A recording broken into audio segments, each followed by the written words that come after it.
Mirëmëngjes të gjithë. Faleminderit për na ndiqni në Instagram, Facebook dhe YouTube. Sot do të jemi me një të ftuar shumë speciale. Unë i quaj gjithmonë të ftuarat tona speciale sepse më bëhet shumë qefi që pranojnë ftesën tonë dhe janë gjithmonë të gatshme për ndarë me ne disa këshilla shumë të vyera. Prandaj unë kam marrë sot Anila Kaleshin për ta treguar më shumë edhe më këshilla profesionale se Anila nuk mund të gjejmë. Anila, shumë faleminderit që je me mua. Mirëmëngjes. Dhe Anila po më tregonte që në nisje që do diskutojmë për shumë gjëra xhesit dhe më bëhet qefi që nuk vendosëm një temë paraprakisht, pra e lam të hapur si diskutim. Të diskutojmë dhe pak për atë periudhën e plazhit që më the pak më parë. Se të gjithë gocat e kanë, dhe jo vetëm gocat, edhe çunat e kanë si kuriozitet çfarë bëjmë për verën, sa duhet ham tani që në verë të jemi në gjendje të mirë apo jo.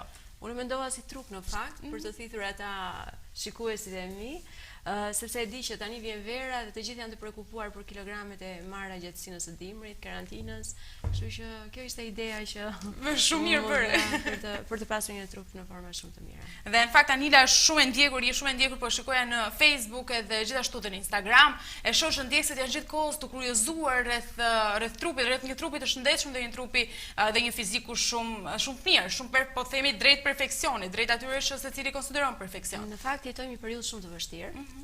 Një periudhë e cila tashmë na bëri të mësojmë që nuk duhet jemi të fiksuar ndoshta pas gjërave që nuk kanë vlerë, por gjërave që kanë vlerë. Dhe për mua në këtë momente shumë e rëndësishme është shëndeti. Përpara bukurisë fizike ndoshta që padyshim që ka vlerat e saj të jashtëzakonshme, por që në këtë momente ne të gjithë e kuptuam që shëndeti është parësor dhe sa më të fuqishëm, sa më të shëndetshëm të jemi në organizmin ton, aq më shumë mund të përballojmë sfidat që na kanë vënë përpara duart e tjera. Po, edhe ndoshta ato që ne nuk i zbulojmë, ato duart konspirative që kemi thënë shpesh. Që t'ju ja prezantoj të gjithë, ju e njihni po e bëj këtë datin ton. Anila Kaleshi është dietologe klinike. Ju e keni parë edhe në sajtet e saj, në Instagram, kudo këshillat që Anila na jep lidhur me shëndetit. Anila, un kam 3 imazhe që do t'i kalojmë tani me jetën njëra pas tjetrit, është prezantimi yt, është CV-ja jote, CV më të gjatë dhe më të kompletuar, edhe më të mbushur nuk kisha parë në një jetime. Ja i kalojmë këto 3 imazhe shpejt, Edi. Okej, kemi këtë imazhin e parë që tregon se ku je diplomuar, arsimi, pastaj vazhdojmë tek specializimet e tua. Kalojmë te imazhi tjetër Edi dhe pastaj pjesëmarrjet televizive që unë po i lexoja dhe janë shumë. Gjithashtu janë të pa updateuara se janë rreth 3000. Ashtu në këtë moment. 3000 çfarë? Emisione. 3000 dalje televizive. Po, të gjitha të ruajtura, të archivuara, sepse jam shumë e fiksuar për gjërat e mia që bëj. Dhe kam çdo gjë kam të archivuar, çdo event, çdo emision, çdo dalje në radio, gjithçka e kam të archivuar. Çu kur nisi fokusi yt tek dieta, tek ushqimi, tek mirë ushqyerja, atë gjithashtu tek keq ushqyera për të dhënë disa këshilla. Kur nisi gjitha? Unë jam fëmija e 2 prindërve sportistë. Natyrisht pesha trupore, forma trupore kanë qenë bazë e traditës së familjes tonë. Në vitin 1990 vi si studente në Fakultetin Ekonomik Ndega Financë në Tiranë, por ishte një periudhë shumë e vështirë, periudhë tranzicioni ku nuk kishte vende hapësira ku mund punoja pas shkolle, kështu që u detyrova që të bëja një fakultet të dytë, u detyrova. Domethënë ishte kënaqësi për mua edhe pse jo ndihesha më e kompletuar të mbaroj edhe një fakultet të dytë që ishte në Beograd për fizioterapi. Më pas kthehem në Tiranë në vitin 1998 ku Imat më bën një ambient tek rruga, më dhuron një ambient tek rruga e Durrësit dhe aty kam filluar hapat e parë të mia. Po mendoja çfarë të bëja me këtë gjë dhe vendosa që të hapja një qendër dobësimi, pasi isha fokusuar apo isha frymzuar të thoja më shumë në Beograd ku kisha studiuar. Hap qendrën e dobësimit, por natyrisht qendra e dobësimit nuk funksiononte vetëm me 2 pajisja. Kuptohet që oreksi vjen duke ngrënë, por unë nuk hëngra të themi ushqime të pashëndetshme, por vendosa që të ushqehesha në mendjen time me shkollime të ndryshme dhe kam mbaruar dietologji në Rom, në Universitetin Unikusano, më pas kam studiuar pafund, kam arritur të shkoj deri në Harvard Medical School 3 herë. Për të certifikuar në Universitetin Arizonës dhe ju them që jam në provimin e fundit si që do bëhet në tetor të shpresojmë të vitit që vjen, dhe të shpresojmë që të kem mundësi të shkoj ta bëj atje sepse online mund ta bëj, por nuk po dua. Është tjetër ndjesi, është komplet tjetër ndjesi.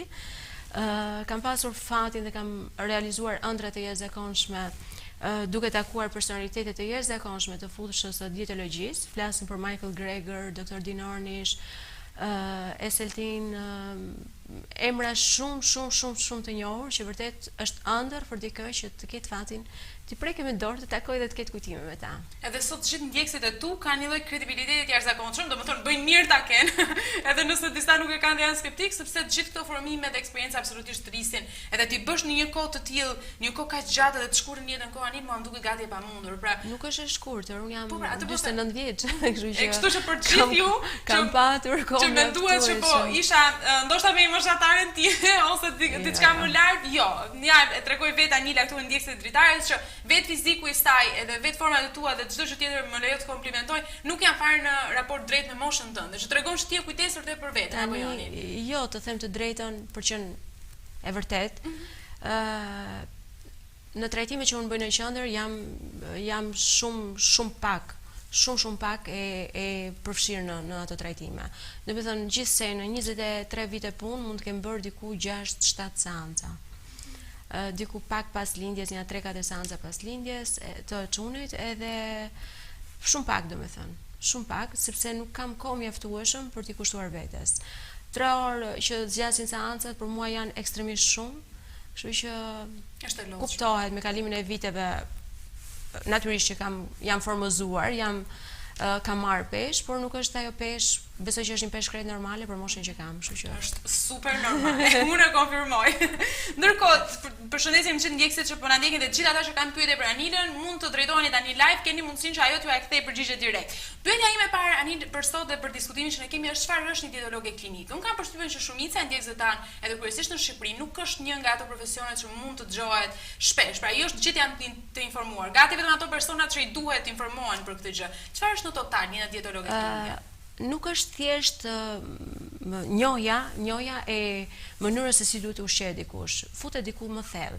Një dietologe klinike njeh shumë mirë patologjitë klinike të personave dhe arrin të formëzojë dhe të bëjë regjime ushqimore të personalizuara për patologji të ndryshme.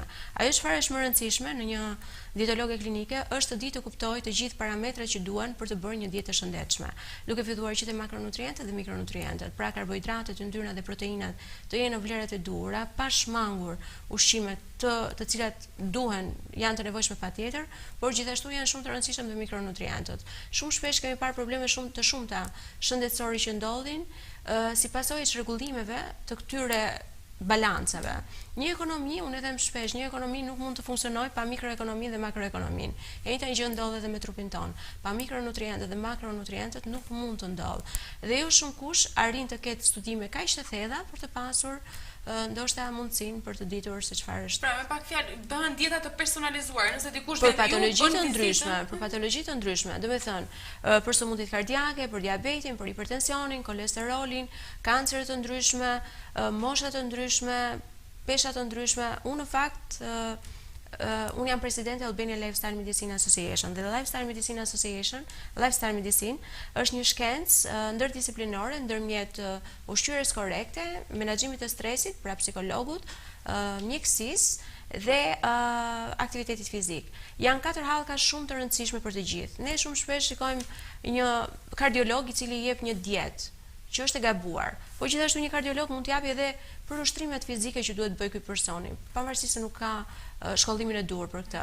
Dhe kjo është arsyeja që Lifestyle Medicine është bërë një shkollë më vete, ku të gjithë mjekët, kardiologët përpiqen të bëjnë një lidhje ndërmjet këtyre 4 hallkave, sepse çdo sëmundje patjetër që ka këto 4 shkaktar kryesor si fillesë të zanafill të tyre. Edhe mirë është të bëjmë këto vizita ndonjëherë që ne të marrim dietat e nevojshme. Një gjë që kam vënë Anil të ta ndaj me ty si shqetësim, janë këto dietat masive që po bëhen. E ke parasysh këto dieta që ti paguan një fee, një tarif në muaj dhe merr dietën çdo ditë, pa bërë ndoshta ndonjë test paraprak ose pa bërë një vizitë paraprak. Mua më duket shqetësuese. Dhe unë kam i përshtypjen, ndoshta është personale kjo dhe është parajgjykimi im, mendoj që shumica e shqiptarëve nuk është se janë shumë të atashuar me këto gjëra, pra lidhur me dieta, cila është dieta e mirë, cila është mënyra e mirë të ushqyerit. Ti si mendon, sa të lidhur jemi ne me informacionet për mirë ushqyerjen? Gjest, kur flasim për për këto dieta të tilla, dieta që gjenden ndoshta në internet ose dieta të cilat ofrohen në formën e cateringut, unë nuk do t'i quaja dieta, do t'i quaja regjime të shëndetshme apo jo, pak rëndësi ka, por thjesht është një catering ku dikush gatuan një tepsi të madhe me lakër, le të themi, një tepsi me fasule, një tepsi dhe nga një garush dhe hidhet të gjitha. Pra nuk është një dietë e personalizuar. Është, do me thënë, një person mund të humbasi pesh, sepse sasia që e porcioneve që ato sjellin janë të vogla, por nuk është dietë e personalizuar. Që të thotë, secili nga ne është unik, ka nevoja të ndryshme. Secili nga ne, dikush mund të ketë masë muskulare të lartë, dikush ka masë muskulare të ulët, dikush ka masë hidrike të lartë në organizëm, dikush ka një patologji, dikush tjetër vërtet ka mbi peshën, por mund të ketë gjendrën tiroide e cila nuk i funksionon. Dhe regjimet të tilla absolutisht nuk do të ndihmonin për të humbur peshë. Ndoshta porcioni funksionon, pra një porcion i vogël, një person që ka ngrënë shumë përpara dhe më pas konsumon një porcion të vogël mund të funksionojë, por dëmet që sillen në organizëm mund të jenë të ndryshme. Edhe për më tepër që ndonjëherë siç ta thash, vizita nuk bëhet fare, pra është e parealizueshme. Ti shkon atje, mund të jetë një vizitë paraprake, por po them një vizitë tërësore nuk është. Ju puni dhe vizita se unë po shikoja edhe unë po e ndjek shumë Instagramin tënd tashmë dhe më vjen keq se kam ndjekur më parë, është kjo pjesa e intolerancës ushqimore. Edhe kjo është e rëndësishme sepse ti mund të jesh intolerant, domethënë ndaj disa ushqimeve apo jo. Kur një pacient vjen në qendrën time, natyrisht përveç anamnezës të detajuar që bëhet që nga momenti i lindjes dhe deri në momentin që është dhe ekziston në këtë peshë dhe formë trupore ose për shqetësimet dhe patologjinë që ka, pasi bëhet anamneza, bëhen matje trupore, të cilat konsistojnë në marrjen e masës diamore, hidrike, skeletore, metabolizmit dhe muskujve, të moshës metabolike dhe gjithçka, dhe përveç asaj ne shikojmë, i ofrojmë mundësi, natyrisht jo çdo kush mund ta ketë atë mundësi sepse janë të kushtueshme dhe ne tashmë dimë që çmimet e laboratoreve janë shumë të kushtueshme. Bëjmë intolerancën ushqimore. Intoleranca ushqimore në fakt janë dy teste. Është testi gjenetik dhe testi ushqimor. Testi gjenetik që tregon është një test parandalues, që ne na tregon që ne kemi të trashëguar nga të afërmit tan, kemi trashëguar një gen lidhur me ndjeshmërinë ndaj karbohidrateve, yndyrnave, proteinave, glutenit, laktozës, nikelit, alkoolit, kafes, kripës, janë shumë fusha që shqyrtohen dhe që është shumë e rëndësishme për të ditur secili nga ne. Por sipas doktorit Dean Ornish, që unë e përmend gjithmonë dhe jam shumë e lumtur që thash që kam pasur fatin të takoj. Doktor Dean Ornish thotë që ne jemi aq të aftë sa të ndryshojmë gjenet tona. Pra, nuk është e thënë që ne gjenetikisht jemi të predispozuar për të pasur një sëmundje kardiake nga një afërm që e ka pasur përpara, nëse ne bëjmë një stil jetese të shëndetshme. Kështu që testi gjenetik na ndihmon shumë mirë për parandaluar një sër probleme shëndetësore. Por gjithashtu është edhe testi ushqimor. Shumë debate janë bërë lidhur me ndjeshmërinë e ushqimeve apo jo. Unë e kuptoj arsyen pse bëhet, sepse natyrisht çdo dietolog shet një copë letër në një dietë që kushton ka një vlerë të caktuar dhe natyrisht është një vlerë e konsiderueshme dhe ky shqetësim është mendoj. Dhe natyrisht në momentin kur një person merr një test ushqimor, të paktën minimalisht për 6 deri në 7 muaj, ai di se si të ushqehet shëndetshëm dhe përveç se di si të ushqehet në këto 6-7 muaj, ai ka marrë një shkollim në mënyrën si do të ushqehet. Kështu që kjo do vazhdojë edhe për gjithë jetën. Pra, do jetë një mënyrë shumë e mirë për ta ndihmuar atë për të dalë nga situata dhe për të mbajtur nën kontroll situatën e peshën trupore. Kështu që unë mendoj që është shumë e rëndësishme për secilin nga ne, domethënë të dimë të kemi këtë njohuri lidhur me ndjeshmërinë ushqimore. E thashë më parë janë bërë shumë debate dhe unë fatmirësisht e pranoj që ekziston, sepse çdo kush nga ne arrin të kuptojë që nëse konsumon ndoshta një brokoli, një lule lakër, një lakërishte, mund të ketë grazra, konsumon një gotë qumësh, mund të ketë fryrë e barku të zorrve, ha buk, mund të ketë kruajtje, mund të ketë një shtim peshe të pakuptueshëm ose nën peshë, pse jo. Por ne dimë të gjithë që kur një person ka probleme me gjendrën tiroide, janë disa ushqime kategori që mjeku ja përjashton. Dhe këto jo më kot janë bërë nga një ndjeshmëri ushqimore që ndodh kur ky person ka këtë patologji. Kështu që ndjeshmëria ushqimore dhe intoleranca ushqimore secili nga ne ka provuar gjatë jetës së vet, jo një herë, por madje shumë herë. Kështu që unë mendoj që të njohim trupin ton është patjetër një zgjidhje shumë e mirë e çdo problemi. Duke njohur testin gjenetik, duke pasur dhe testin ushqimor, i përpiloj një regjim ushqimor të mirë detajuar, të balancuar sipas formave trupore, duke arritur që personi të marri të konsumoj 5 vakte, natyrisht në sasira të kontrolluara, jo sepse nuk mund të konsumosh, më thot dikush, më ka dalë me jeshile spinaqi. Shumë dakord, por nuk mund të hash 2 kg spinaq në vakt, ose kam mollin jeshile dhe të hash 2 kg moll në ditë. Pra, çdo gjë është e lidhur me një korektësi në të gjitha balancat, duke krijuar një dietë të shëndetshme, dhe personi që bie në peshë, humbet në peshë, nuk ka absolutisht asnjë lloj problemi shëndetësor. Dhe mirë, fiks ke thënë atë shumë doja të bëja pyetje në pasardhës. Është fiks ajo që si të biesh në mënyrë të shëndetshme dhe ti e the në mënyrë të përgjithshme dhe vjen mirë që ja dhe këtë këshill ndjekësve tan. Ndërkohë Anil, më duket sikur po bëhet pak më e vështirë të shtosh në peshë. Pra mua më shkruajnë shumë i keshat mirë, Xhesi, po si merr këto kilogramët kaq shpesh? Atë po ndaj atë me jetin për 2 javë, unë mund të kem një rikuperim në organizmin tim, ndërkohë për 2 javë të tjera mund të humbas disa kilogram. Pra mund të them që jam fleksibël nga ana e kilogrameve. Ndërkohë kam disa mikesha dhe shumë miq që nuk shtojnë dot në peshë. Ky problem a duhet lidhet shpesh edhe ndonjëherë me vizitat që ju bëni apo lidhet gjithmonë me këtë vizitë? Fillimisht do t'i kthej përgjigje një pyetje që e kishe brenda. Më the marr peshë, shtoj peshë shumë kollaj. Në një moshë shumë të re dhe natyrisht unë shumë shpesh ja them klientëve në moshën tuaj, i them, ju jeni si një plastelinë që jep trupit formë si të duash. Në çdo moment, domethënë ti krijon vetëm formën tënde dhe rregullohesh. Problemi është për personat që thoni ju nën peshë. Shpresojmë që personi nuk është anoreksik. Anoreksia është një sëmundje psiqike, nervore, domethënë, dhe ka nevojë natyrisht për një psikolog. Së bashku me dietologun është një punë e jashtëzakonshme, nuk mund të arrini ta imagjinoni, domethënë. Unë has shumë persona të tillë me 30 kg, 35 kg, një vajzë që mund të jetë 1,60, 1,70, dhe vërtet është e vështirë për këta persona sepse këta refuzojnë çfarëdo lloj gjëje.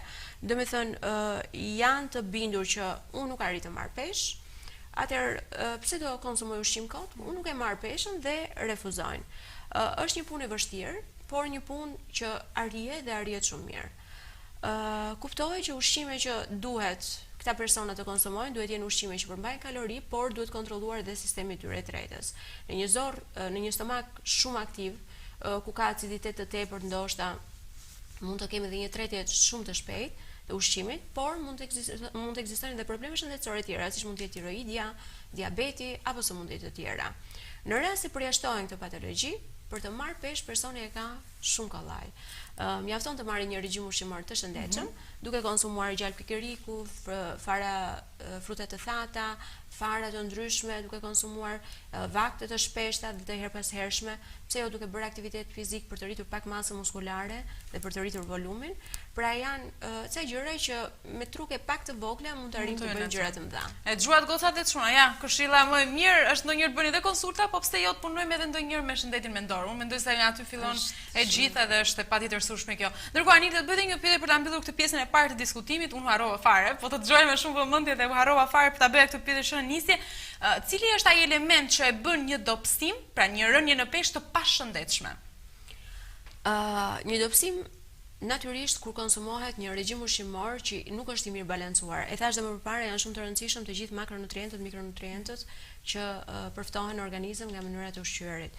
Kjo është shumë e rëndësishme për të pasur një jetë të shëndetshme, një jetë e cila nuk na shkakton probleme. Shumë shpesh personat të cilët mbajnë regjime me dieta drastike, themi një gotë qumësh, një kokërmoll gjithë ditën, për kjo për 3-4 muaj, 5 muaj, kuptohet, shoqërohet me pasojat e jashtëzakonshme, me anemi, me koputje, me lodhje, me rrafëzi në sysh, me një lëkurë të brisht. Pra janë shumë gjëra që duken tek këta persona të cilët mbajnë dieta të gabuara.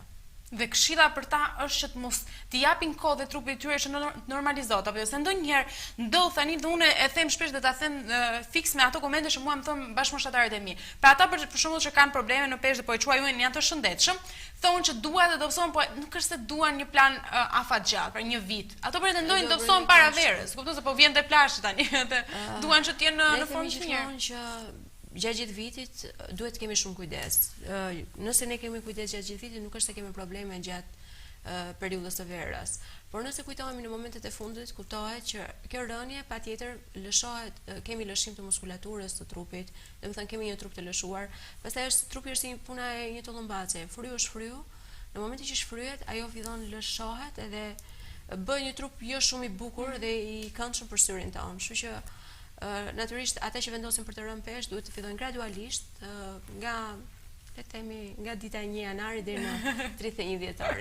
Keni parasysh dhe atë pjesën e fund vitit që është aq e shishme dhe duhet shjuar gjithmonë. Ndërkohë, një këshill ndoshta Anil për ata që po na ndjekin para se të kalojmë te pjesa tjetër dhe rubrikat e tjera, për ata që po na ndjekin që tani kanë filluar palestrën, që tani do e filloj së shpejti, por që këtë javë do e nis palestrën dhe po marr shembullin tim. Do nis palestrën këtë javë dhe gjithashtu na pret vera. Disa këshilla që mund të më japësh lidhur me këtë pjesë që un po nis? Fillimisht vaktet janë shumë të rëndësishme. Unë e kuptoj që doni të humbisni peshë dhe mund të anashkaloni vaktet, por vakti i mëngjesit, i drekës, i darkës pak më i lehtë dhe vaktet ndërmjetme janë shumë të mira. Në palestër nuk shkohet asnjëherë pa ngrënë. Por gjithashtu edhe sasia ujit që konsumohet është patjetër e domosdoshme. Është diku 30 ml për kilogram të peshës trupore që duhet konsumuar minimalisht. Kjo ndihmon mjaft mirë për të zhvilluar të gjitha proceset metabolike brenda në organizëm. Një tjetër këshill shumë e mirë për ju që doni të bëni sport është që mos të krijoni ndoshta varësi nga sporti, që të them që nuk është shumë e rëndësishme që ju të filloni sportin në këto momente dhe të bëni nga 5 herë në javë dhe pastaj vjen një moment tjetër që ju stoponi në mënyrë totale. Më mirë gradualisht, gjithmonë në mënyrë graduale ne do kemi më shumë rezultate dhe nuk do krijojmë atë varësinë, sepse edhe sporti ka këtë gjë që në momentin që ti e ndërprer dhe lë, mund të shkaktoj probleme të tjera. Dhe që këto probleme mund të jenë dhe afatgjate edhe të na shoqërojnë gjithkohës. Ne tashmë kemi parë shumë sportistë në momentin që lënë sportin, marrin shumë peshë, por kanë dhe probleme kardiake, sepse stopojnë në mënyrë të menjëhershme të gjithë aktivitetin fizik që ato kanë bërë përpara. Po, dhe për ta kuptuar ndoshta se cila është pesha jone ideale, se cila mund të jetë ajo shumë bëjmë llogaritje të thjeshtë. Dhe këtë ju mund ta gjeni te anilakadeshi.com. Në fund fare të sajtit, unë isha duke parë dia aty mund bëhet llogaritje e IBM-s, mos gabon, BMI-s, m'fal. Të BMI-s. Unë e bëra tani, vendosa peshën time, vendosa gjinin. Dhe vendosa gjithashtu edhe gjatësinë dhe më doli 21.8. Klasifikimi është 8 deri 25. Po, do të thotë që është normale. Po, që nga normale. Ja si e bëra llogaritje të thjeshtë, kështu mjafton të klikoni tek anilakadeshi.com në fund fare të sajtit, bëni këtë llogaritjen e BMI-s dhe kuptoni si është pesha juaj ideale. Tani është ideale, se para disa kohësh isha nën peshë dhe tani më doli fiks. Na thot agriturismi Ylli-Dritës, përshëndetje, jeni më të mira dhe temët tuaja janë shumë sociale. Dhe fiks janë ato tema që na nevojitën për patur trup dhe mendje të shëndetshme. Tani ne do kalojmë në një pjesë tjetër, pjesa ime e preferuar në të gjithë emisionin, e them shpesh këtë, është rubrika Komento fotot. Unë kam zgjedhur disa foto për t'i komentuar të dyja së bashku. Kalojmë te imazhi i parë, Edit, lutem. Si është një ditë jotja? Si e nis ditën? Është e lodhshme janë të lodhshme këto konsultat? Një ditë e imja është vërtet shumë e lodhshme. Do thoya filloj që në 8:30 të mëngjesit në zyrë, në takimet me pacientët e ndryshëm me problemet e futem në hallet e tyre, në problemet e tyre. Më pas kjo është pothuajse gjithë ditën deri nga ora 8 e darkës, madje kur vjen ora 8 dhe im shoq vjen të më marr, më duket sikur është ai momenti që ato momentet finale të një dënimi shumë të fuqishëm. Edhe jam shumë e stresuar sepse më duket se s'kam bërë asnjë gjë gjithë ditën. Edhe pse kam qenë gjithë ditën full, shumë e ngarkuar dhe në momentin që mbaroj iki në shtëpi dhe fillon përsëri sherri në shtëpi, lër telefonin mos u merr dhe i them, po ja, duhet i kthe përgjigje sepse faqet e mia menaxhohen nga unë dhe natyrisht ndjekësit janë ajsa janë të shumë të këndshëm dhe shumë të favorshëm në faqe, me prezencën e tyre, aq janë dhe të vështirë në disa momente kur janë të pa nuk presin shumë, domethënë të dërgojnë një mesazh dhe direkt të duan përgjigjen sepse mendojnë që ti s'ke asnjë gjë tjetër për të bërë. A thua se ti s'ke punë. Dhe më pas konsumimi i darkë dhe shkoj në krevat, jam akoma duke punuar, duke skeduluar 40 artikuj për ditën e nesërme. Një ditë angazhuar.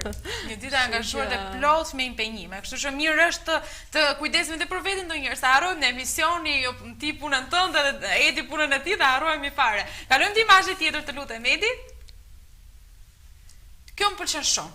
Këtu shpjegohet që analiza e intolerancës ushqimore vjen në formën e dy testeve, analiza gjenetike dhe testi i intolerancës ushqimore për 600 element. Analiza bëhet nëpërmjet flokut. Unë këtë nuk e dija. Ja, është kuriozitet. Po, nëpërmjet flokut ne mund të gjejmë një vrasës, një kriminal, babain e një fëmijë, mund të gjejmë gjithçka.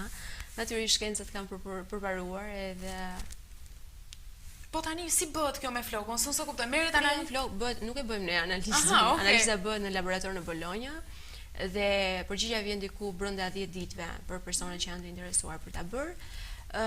Më pas unë i referohem këtij testi, testi gjenetik dhe testi ushqimor, duke bërë regjimin ushqimor të personalizuar. Ja një kuriozitet tjetër. Prandaj them që na ndiqni në orën 9 se kemi të ftuar shumë specialiste që na japin këshilla dhe kuriozitete që nuk i dini më parë. Kalojmë te imazhi 3, të lutem. Me që se jemi në mëgjes, mirë është kemi dhe këto imazhet përpara syve tanë. Her pas here ofroj, në fakt, unë jam detajiste dhe më pëlqejnë fotot të bukura. Kuptohet Instagrami nuk funksionon pa fotot të bukura dhe kjo ka qenë arsye pse unë nuk kam qenë shumë aktive në Instagram me fotot. Por le të themi që shumë shpesh më bëjnë vërejtje që ne jemi në një periudhë shumë të vështirë, nuk kemi mundësi për të konsumuar këto ushqime kaq të mira, me ngjyra, unë mendoj që çdo kush nga ne duhet të ketë mundësi për të ushqyer shëndetshëm, sepse ky është një investim shumë i mirë për shëndetin tonë. Nëse në periudhën e pandemisë një person që kaloi Covid do harxhonte ndoshta 3 milion, 2 milion, 4 milion, 5 milion, 7 milion lek, një person me një sistem imunitar mund të harxhojë shumë më pak. Kështu që me sistem imunitar të mirë. Kështu që unë them që një sistem imunitar i mirë dhe një trup i shëndetshëm natyrisht është një investim shumë i mirë për veten tonë. Edhe di çfarë më kujtove Anil Fix, më kujtove dhe prandaj unë jam pro mendimit tënd që kushdo realisht e gjen një mundësi të caktuar për të ushqyer shëndetshëm, flas për persona sigurisht që janë të aftë dhe të gatshëm për të siguruar ato. Dhe më kujtua dje Dhurat Atanasës që ne kishim nga Luga Ergjën, nuk e di nëse e njeh. Edhe na tha shumë bukur, në zonat rurale konsumojnë dhe hanë gjëra më të shëndetshme dhe ata dinë si ta përdorin ushqimin. Pra me një përbërjes ato mund bëjnë shumë gatime. Dhe është ide shumë e mirë kjo. Ndonjëherë thon po ju në qytet hani më mirë apo ku diun, nuk ndodh kjo. Unë paktën që ndodh në Tiranë edhe kur shkoj tek prindërit e mi është një nga ato satisfaksione më të mëdha, se atje ha shëndetshëm dhe ha sigurt. Është shumë e vërtetë, duke pasur parasysh që ne jetojmë në një botë shumë të vështirë, ushqimet plot hormone, pesticide.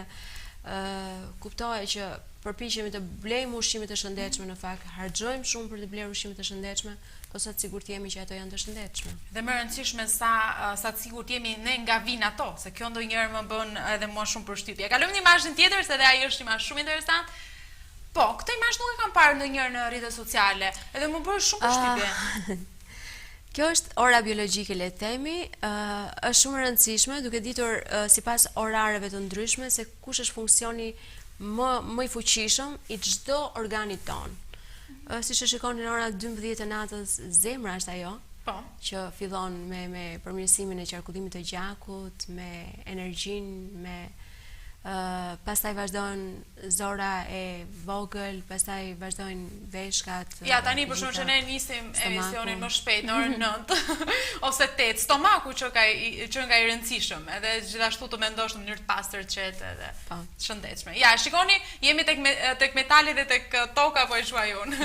Meridiani kohor është shumë i rëndësishëm për ta ditë nga të gjithë, domethënë për të ditur rreth meridianit kohor, pasi ndihmon mjaft mirë për të kuptuar se sa rëndësishme është për të konsumuar vaktet, për t'i dhënë të gjitha organeve tona atë vlerë ushqimi dhe energji që i duhet. Edhe sidomos kur i balancojmë të dyja, shëndet mendor, shëndet fizik. Kalojmë te imazhi tjetër?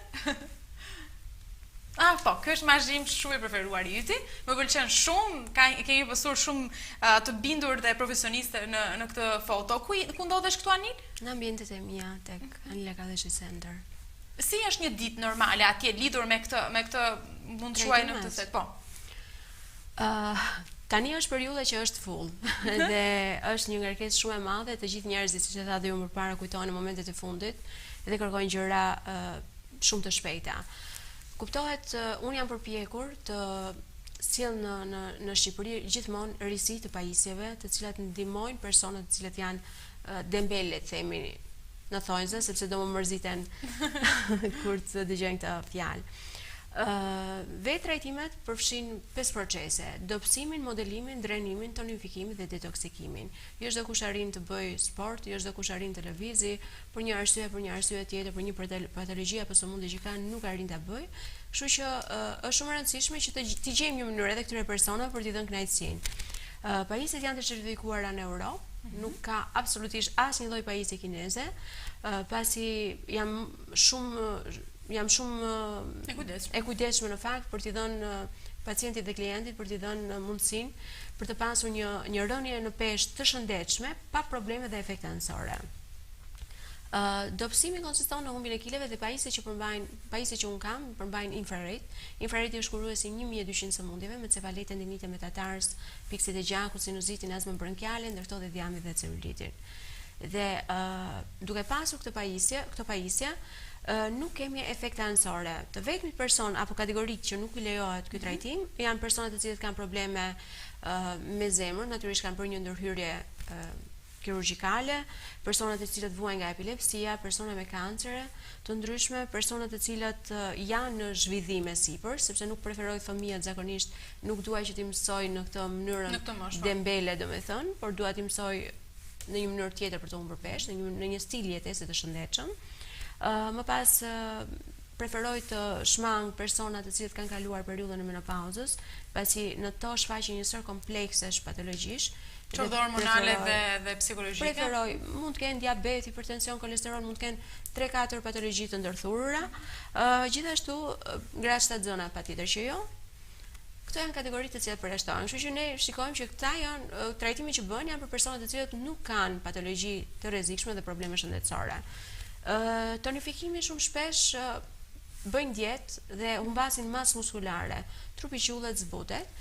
Ne në çdo seancë bëjmë tonifikimin paralelisht në mënyrë që trupi mos të ketë probleme shëndetësore. Edhe në mënyrë që ai ta përballojë dhe të ambientohet në mënyrë me këtë mjedis. Është i ri një mjedis i caktuar apo jo? Për shembull kur ato vinte këto pajisjet, është pak e vështirë për ata të ambientohen deri në një farë momenti, apo e kanë lehtë? Nuk e di, unë përpiqem që në momentin e parë të shpjegoj gjithçka çfarë ndodh në detaje.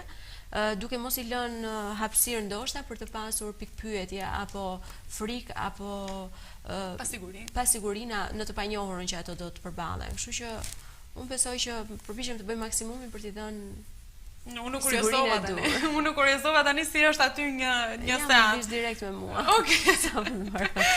Ndoshta mund të kemi pak nevojë për tonifikim, prandaj po e nisim palestrën, apo e bëjmë publike tani, do e nisim për këtë arsye, pra se ne kemi nevojë unë dhe Edi për të shtuar pak, edhe unë për të shtuar pak kilogram. Ani do kalojmë në rubrikë pa të lodhur gjithmonë, është rubrika për Anilën dhe kjo është një rubrikë e preferuar imja. Ne themi një pjesë fjalisë dhe pastaj ti vazhdon lidhur me argumentat e tua. Për shembull, vazhdo me të parën. Për Anilën, gabimi më i madh që bëhet lidhur me ushqyerjen është të bësh dietë drastike, të bësh një dietë pa kontrolluar, e cila mund të shkaktojë probleme shumë të mëdha dhe të parikuperueshme në një moment të caktuar të jetës. A i bëjnë shqiptarët këtë në bazë njerive që ti ke? Pafund. Pse është arsyeja? E bëjnë sepse duan rezultate afat shkurtër apo sepse pamundësia ekonomike, ndoshta zhgënjimet e her pas hershme dhe përpiqen, dëgjojnë futen në një sajt tashmë. Ne e dim se çfarë magjie mund të bëj informacioni që merret në Instagram dhe Facebook, dhe duke parë të gjithë ne shkojmë pas turmës dhe duke parë që bëhen 7-8 vet, 10 vet, 15 vet që bëhen që e kanë bërë këtë regjim ushqimor, lëshohen të gjithë me idenë që do kenë rezultate. Por unë thashë më parë, trupat tanë janë unik. Ne të gjithë kemi nevoja të ndryshme për makronutrient dhe mikronutrient të ndryshëm, kështu që edhe të gjithë reagojmë në mënyra të ndryshme, prandaj është mirë të bën ca konsulta mjekësore profesionale. Kalojmë te pjesa tjetër për Anilën, sekreti i një jete të shëndetshme në totalin e saj është? Sekreti i një jete të shëndetshme është fillimisht unë do thoja 4 hallkat kryesore, që është eat well, ushqeu shëndetshëm, move more, lëviz më shumë, stress less, stresohu më pak, dhe love more, duaj më shumë.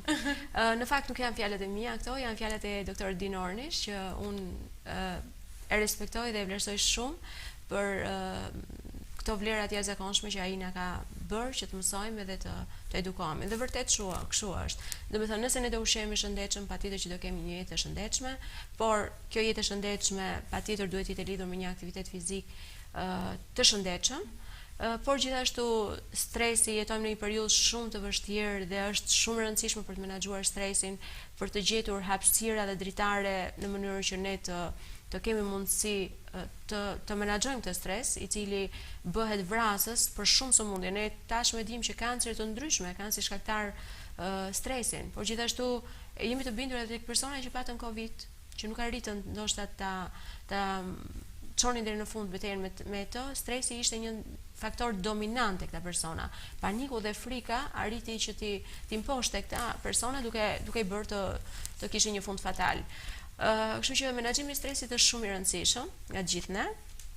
Dhe dashuria, na mungon shumë dashuria për sidomos në këtë periudhë mendoj. Un jam e brezit të viteve 90, para viteve 90 dhe unë di shumë mirë atë dashurinë e jashtëzakonshme që ishte me fisin, me kushërinjt, me komshinjt, me miqt, me shokët e klasës, shoqjet e klasës. Ishte një lidhje e jashtëzakonshme, një dashuri absolute që ishte nuk ishte brenda faktorin interes, që është shumë i rëndësishëm dhe shumë i dukshëm sot në këto momente.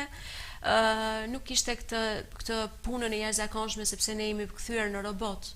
Ju më pyetët që pari cila ishte një ditë e Anilës, dhe dita e Anilës përfundonte në ora 1 të darkës, në 12 të natës, ndoshta e stërlodhur, e stërmunduar, dhe në fund fare ditë e ikur nga jeta ime.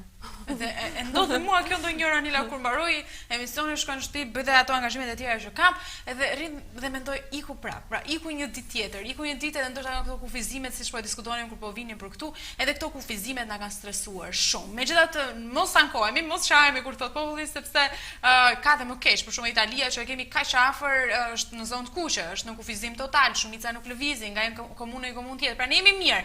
Le ta shfrytëzojmë këtë lehtësi që kemi jo për të shndruar në shtëpi, po për të ecur. Sa ecën ti në ditë, Anil? Sa kilometra ose sa minuta ecën ti? Shumë pak. Shumë pak. Unë eci 40 kur vit dhe 40 kur iki. Domethënë gati 40 minuta. Dua ekstremisht shumë të eci shumë. Dua shumë. Përpiqem domethënë të themi 15-20 minuta sepse edhe punën kam shumë hapur në shtëpinë. Por absolutisht e di që është totalisht e pamjaftueshme, por mundësia për ta gjetur këtë gjë është e pakët.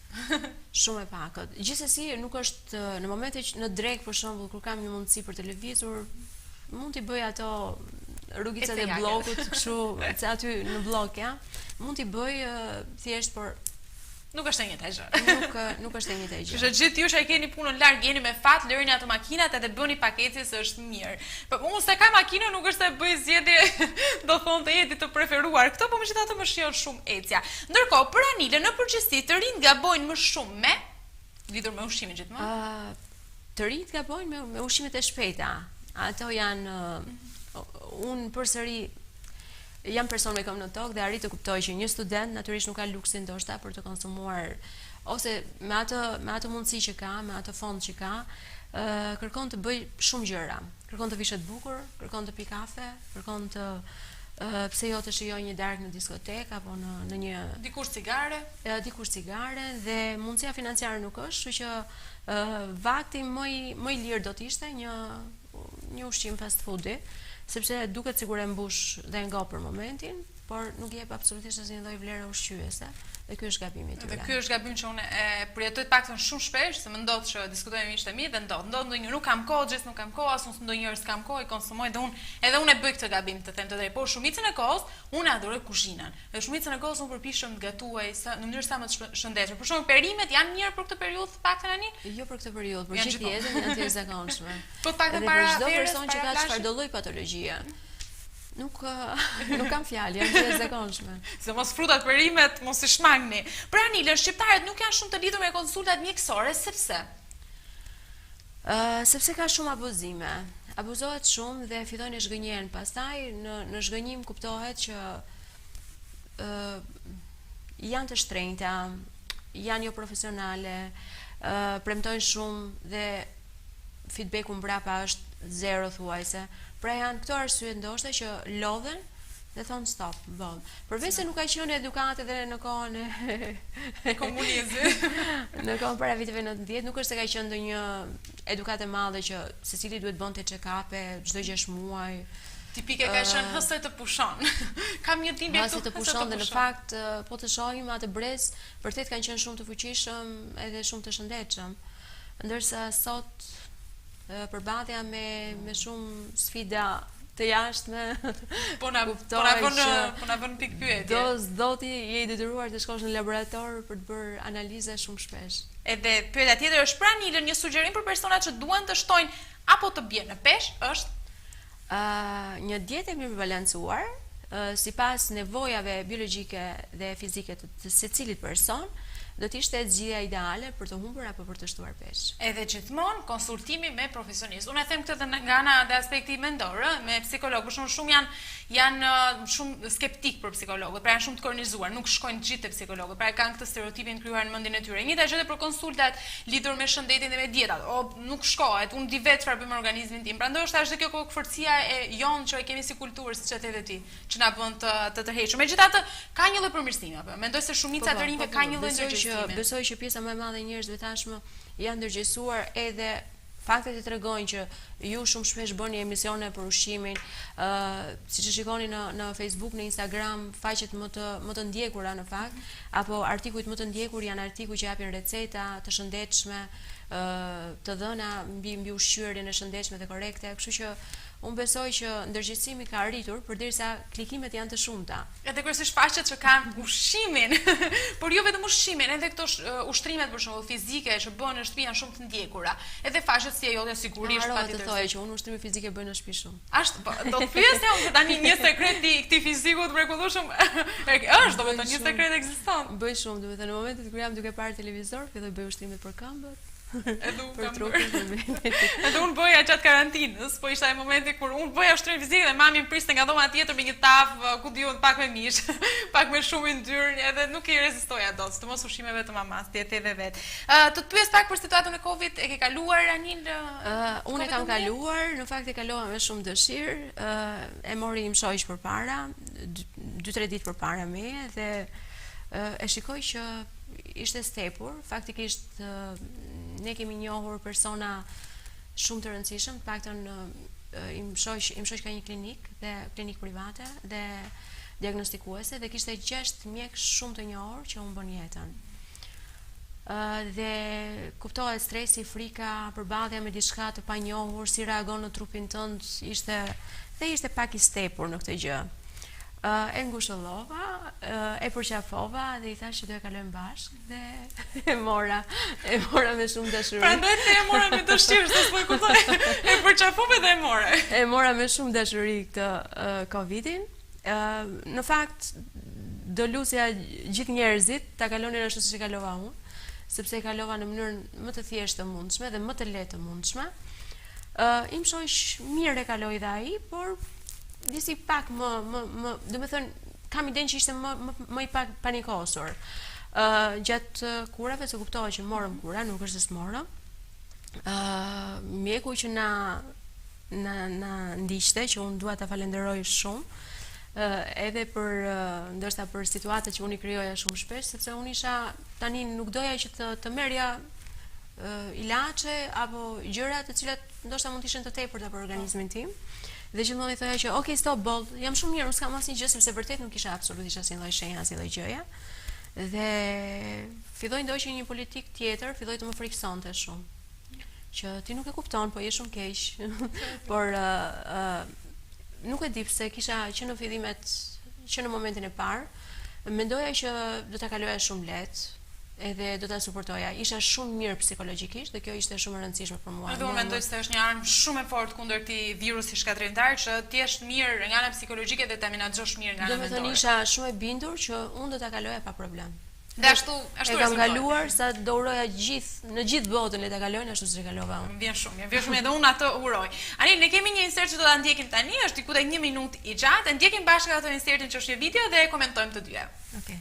Sot është dita botërore e obezitetit dhe ne kemi shpatur luftë të hapur mbi peshës dhe obezitetit. Në fakt kemi rreth 23 vite që ne punojmë shumë fuqishëm për të luftuar mbi peshën dhe obezitetin, në mënyrë që çdo kujt i rikthejmë buzëqeshjen, t'i rikthejmë ndoshta vetbesimin dhe për të pasur pse jo forma trupore perfekte. Flasim për mbi peshën e cila ka lidhje me një sër patologjish dhe një sër probleme shëndetësore. Dhe unë kam vite që punoj në këtë gjë, duke krijuar ndoshta duke I dhënë mundësinë të gjithëve atyre të cilët ishin mbi peshë dhe obez, të kishin mundësi të gjenin zgjidhje të paktën te guida që unë kam ofruar për lexuesit të ndryshëm. Flasim për librin Dieta Fit, librin Dieta jo vetëm, Dieta 28 ditore, por natyrisht edhe librin me doktor Luigi Mazzelli, doktorin italian Luigi Mazzelli, Lifestyle Medicine, shkenca efikase drejt ndryshimit, por gjithashtu dhe librin Si do psohemi dhe një sër libra të tjerë, por këto ishin për mbi peshën dhe obezitetin. Dhe janë një nga ato tema që besoj që gjithë shqiptarët, paktën nga baballarët tanë e lartë, e kuptojnë këtë gjë se e dinë që obeziteti barkun e kanë patur gjithmonë dhe është një gjë që unë ata shohim gjithmonë me gjyshërit apo me grup mosha më të mëdha. Nëse ti thua gjysh apo baba gjithmonë vjen pak ndërmend ato kitet e tepërta. Dhe kur bëhet fjalë për obezitetin në Shqipëri besoj është në masë apo jo anin? Obezitetin e tashmë iku kjo koha, po gjithmonë thuheshe globezitet. Dhe më thënë, është një pandemi globale e obezitetit. Megjithëse pandeminë mirë është mos ta përmendim më si term, sepse është shumë I frikshëm. Por kuptohet që mbi pesha dhe obeziteti patjetër që janë faktor dominant, pse jo edhe në Shqipëri. Gabime që u bën pas viteve 90 në konsumimin e ushqimeve të bollshme, plot me yndyra të ngopura, të pasura, me kripra shumë, sheqerna shumë, sollën një shtim peshe të pazakontë dhe të menjëhershëm tek personat. Dhe kjo gjë fatkeqësisht shikohet çdo ditë më tepër në të gjitha moshat, duke filluar që tek moshat e vogla dhe duke përfunduar tek moshat e mëdha dhe vështirë, shumë e vështirë domethënë për ta menaxhuar dhe për ta kontrolluar, pasi edhe ushqimet që ne na ofrohen thash janë ushqime të cilat janë të pasura me hormone, pesticide, por gjithashtu edhe me kripra të shtuara, yndyra të ngopura, gjë që patjetër ai barku I tmerrshëm është faktor dominant dhe vetëm nga kjo arsye ndoshta. Edhe mua më duket pak fare më e frikshme akoma fakti që ka grup mosha të reja sot që e kanë. Pra nëse ti sheh, po marr rastin e një djali 34 vjeçar, e ka të dukshme që është pak fare mbi peshë ose mund të themi fizik jo ashtu siç gjithë do dëshironin ose do preferonin. Pra kam parë një tendencë për të shtuar disa kilogram. Ka ndodhur besoj edhe nga pandemia, nga isolimi. Në kohën time, përsëris prapë, në kohën time, do të thënë në moshën kur unë isha 17-18 vjeçare, ishin ato xhirot edhe ishte si detyrë shtëpie që një femër dhe një mashkull të kishte një trup perfekt. Sot nuk e shoh këtë tendencë. Tashmë ka filluar pak ndoshta tek vajzat që po fillojnë po merren më shumë, por meshkujt më duken pak më të neglishencë. Dhe unë e kam vërë këtë, dhe pas të na bën kritika në gocave, ke shtuar kilogram. Okej, do kalojmë në një rubrik tjetër, Anila, shpresoj ti është duke kaluar mirë, është një rubrik që edhe kjo më pëlqen shumë, është ajo që na vendos ndonjëherë midis dy arsyeve apo dy zgjedhjeve. Kalojmë te zgjedhja e parë që do na bëj Anila, edi? Atëherë, këtu kemi pasta dhe ëmbëlsirë. Ti ku je më shumë në përditshmërinë tënde? Unë asnjëherë në as tjetrën, domethënë karbohidratet zakonisht përpiqem t'i përftoj nga orizi integral dhe nga, domethënë konsumoj oriz të zi shumë. Ëmbëlsira si konsumoj fare, bukën integrale po. Mundosh ti dy pjatat. I përjashtoj, I ke zgjedhur ti unë. I përjashton, po. Unë kam një shprehje time që justifikon, nuk I thuhet kurrë jo ëmbëlsirë. Unë ndoshta nuk e di, që e vogël nuk është se I kam konsumuar, edhe nuk është se I konsumoj. Ju nuk mund ta besoni, por unë nuk e di se sa vite mund të keq që nuk kam futur baklava në gojë. Vërtet? O zot, që ndjek se tanto thonin, mos është një krim. Ka dhe ëmbëlsira tjera si një fare, por po themi baklavan e vitit të ri që edhe mund të shtyj dikush që ta konsumosh. Okej, më jep një këshill tani si të menaxhoj unë të gjithë dëshirën time për ëmbëlsirat. Si mund të menaxhoj? Se di, ajo është nëse ti jeni atëherë, ëmbëlsirat gjithmonë duhet kemi parasysh që përmbajnë sheqernat e tepërt dhe yndyrat të ngopura. Bëhen zakonisht me gjalp, që është yndyrë e ngopur, por edhe sheqeri I tepërt që është I dëmshëm. Ne këshillohet të konsumojmë jo më shumë se një lugë gjelle sheqer në ditë, po jo sheqer të bardhë. Sheqer të marrë nga drithrat, nga frutat, nga perimet. Kështu që nëse ti konsumon një ëmbëlsirë, kuptoj që ajo është dëm në organizëm. Ne tashmë dimë që varësia ndaj sheqerit është e jashtëzakonshme, është siç është varësia ndaj alkoolit, duhanit, drogës. është edhe varësia ndaj sheqerit, kështu që psikologjikisht duhet të bindesh dhe duhet lexosh shumë artikuj se çfarë pasojësh dhe dëmësh sjell sheqeri në organizëm. Ta premtoj, ç'sollet tutje po. Qelizat kancerogjene, burimin dhe karburantin kryesor kanë sheqerin në organizëm. Një person në një stad të caktuar të kancerit mund të përmirësojë shumë mirë gjendjen e tij nëse shmang në mënyrë totale karburantin apo ushqimin kryesor të qelizës kancerogjene, që është sheqeri. Kështu që ai duhet të shmangë në mënyrë kategorike sheqerin. Tani unë nuk e them për të trembur njerëzit. Nëse ëmbëlsirat, konsumimi i ëmbëlsirave është sporadik, pra në një festë, në një fundjavë, nuk është shumë i dëmshëm për organizmin tënd që je shëndetshme. Por nëse kjo bëhet her pas here, patjetër që se probleme. Kështu që mos abuzoni. Pak e saktë edhe është mirë ti ruajmë gjitha me karar, pra me terezi. Okej, kalojmë te imazhi tjetër. Po. Je më shumë tek kafeja apo tek lëngjet e frutave? E bëjmë gjithmonë pyetje atyre që lidhen edhe kanë lidhje me ushqimin. Edhe kafe nuk e konsumoj kurrë, në fakt preferoj kakaon. Më duket pak më e butë, edhe organizmi ynë e preferon më shumë, pasi kur konsumoj kafe më shkakton probleme. Ndërsa tek lëngjet e frutave preferoj lëngun e mollës jeshile, kur dua të konsumoj lëngje, por të kemi parasysh që në konsumimin e lëngjeve, aty lëngut portokalli që u kishit vënë atje, janë rreth 3 portokalle, pa fibra, edhe me sheqer sa për 3 fruta. Kështu që kemi marrë sasinë e tepër ndoshta. Mjafton ajo gota poshtë, edhe jemi në rregull.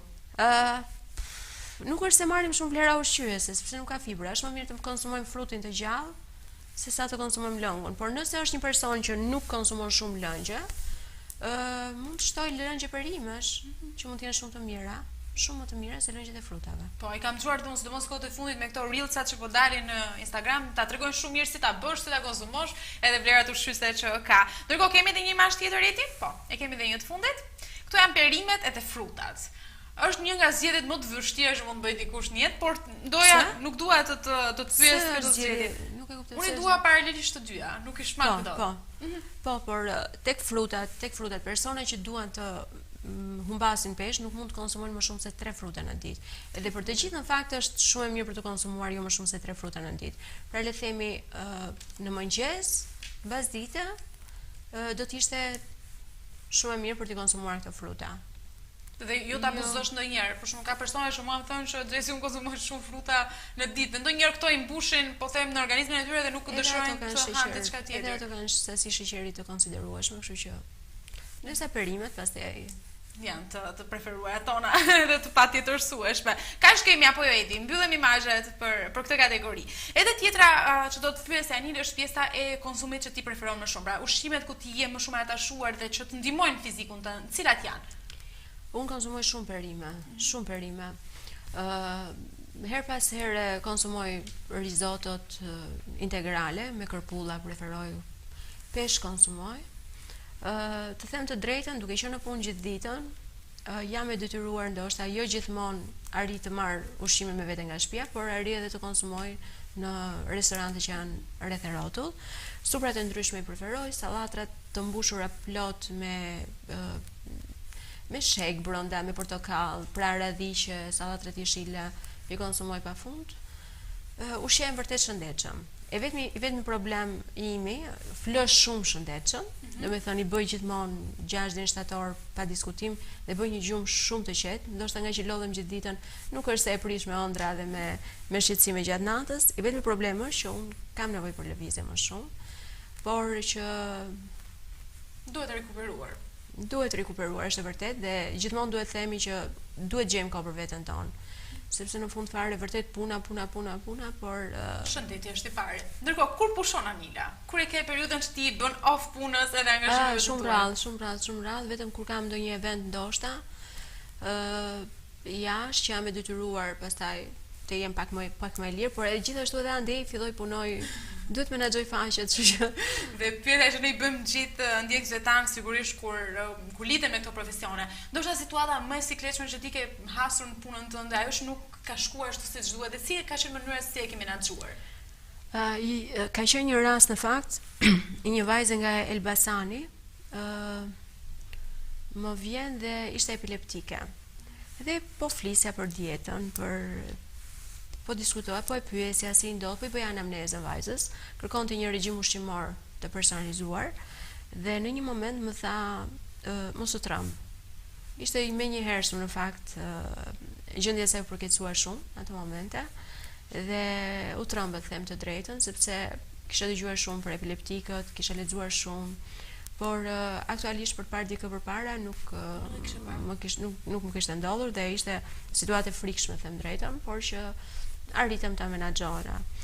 Kam pasur dhe një rast të një vajze 128 kg që më vjen nga Kanadaja. Më merr në telefon dhe më thotë që më dobëson dot? Po, i them unë. Shumë e re, kishte konkuruar në shkollë për police, mos gaboj, në Kanada. Kishte fituar testin me notën maksimale, testin me shkrim, dhe në testin praktik as nuk e fusin fare, sepse i thonë që ke shumë peshë dhe nuk lejohet. Ishte e dëshpëruar, ishte në një depresion total, le themi. Depresion i mirëfillt, shumë e dëshpëruar, merr një shtëpi, një ambient të meqëra dhe jeton, merr gjyshen nga Vlora e sjell në Tiranë.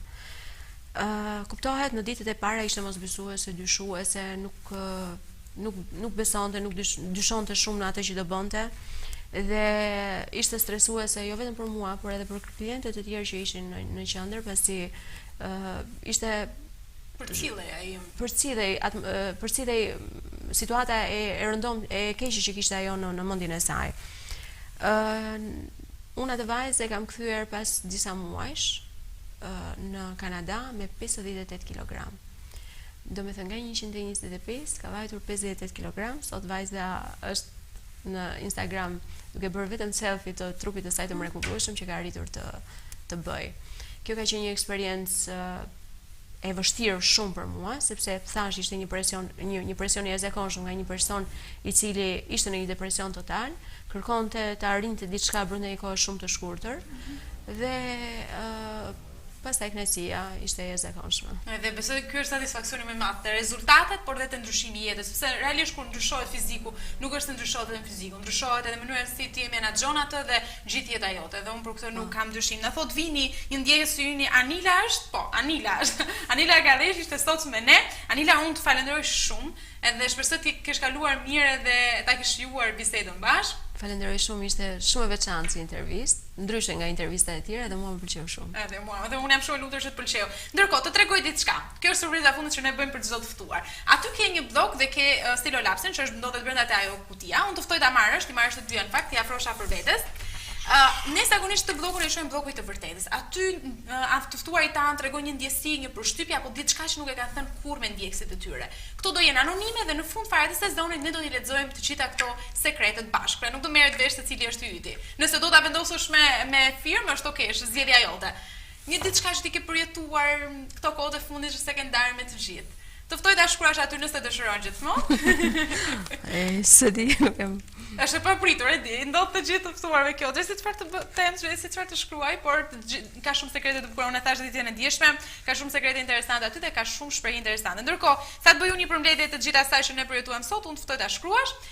Sot ishim me Anila Galleshi, diskutuam pak për gjithë vlerat ushqimore që ne duhet marrim, sigurisht edhe të dobësosh në mënyrë të shëndetshme dhe të shtosh pesh në mënyrë të shëndetshme. Folëm për shumë gjëra që lidhen me organizmin tonë, me mirë ushqyerjen, edhe sigurisht folëm për ato këshillat që janë vëra në një periudhë të tillë, një periudhë që po vjen para sezonit të verës, ku të gjithë duan të kemi një trup perfekt dhe një trup, po them unë, komod, të ndihemi mirë me atë trup. Na shkruan Fata, suksese bukuroshe, shijojmë çdo mëngjes emisionin me ty. Faleminderit Fata dhe unë të përshafoj shumë. Mirëmëngjes mami.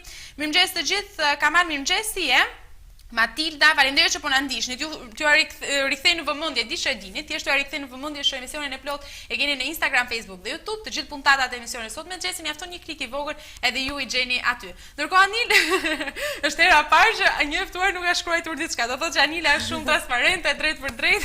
Sepse do bësh vetëm firmën tënde Anil, ta kemi aty të ruajtur. Okej. Një firmë jote do ishte perfekte. Super. E pas ka dhe shumë të bukur. Unë firmën e kam shumë keq. Duhet ta rregulloj, po thonë që nuk rregullohet kur kjo firmë. Po do të shkruaj diçka. Okej, do ta shkruash pas se të mbyllim. Do marrësh kohën tënde. Okej, shumë faleminderit. Faleminderit Anil, një herë që ishte me mua dhe shpresoj të kesh ditë sa më pak të ngarkuara. Shpresoj. Gjithsesi unë i përqej shumë të ngarkuar.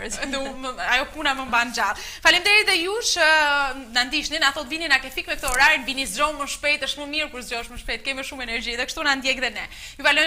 Ju falenderoj sigurisht të gjithëve që na ndoshët dhe shishit live me mua në këtë transmetim dhe bashkë me Anilën që treguam dhe dhanë disa këshilla të vyera. Ndërkohë nesër do të jemi me një tjetër të ftuar shumë të veçantë për mua sepse lidhet me fotografinë dhe çdo që lidhet me fotografinë është e bukur sepse përcjell dhe të bukurën tek ju. Kështu që shihemi nesër në orën 9:00 këtu në Dritaret e Vi në emisionin Sot me Xhesin me mua Jessica Maçi.